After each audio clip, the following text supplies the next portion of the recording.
Alright, y'all, real quick, these are 15 burls. Well, 14 big ones, one tiny one. Technically, well, actually, these are 13. The 14th one's in the car. But that's what they look like when they're wet. This is how I've been taught to cut them, is cut them. You know, the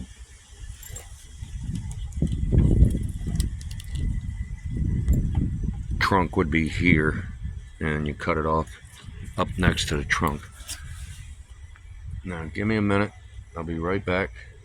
Show you what they look like once they're all wet. Alright. These are what they look like when they're wet.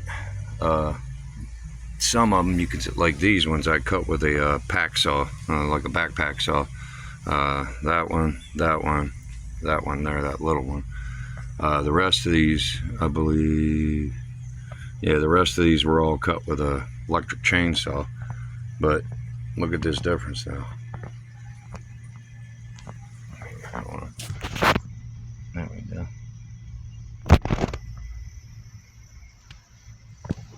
Now that one will clean up. It's got the tree had actually been through a fire. So the beauty is these are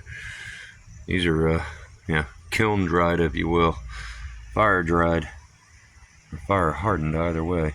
Now this one and a couple of the other ones still have, like right here, they still have the tree, you know, the tree ring part on it. But I'm thinking I might just leave that on there because it shows the character and, yeah, story behind the tree, I guess. I don't know, or the piece. But this is, yeah, this is what I got off of it.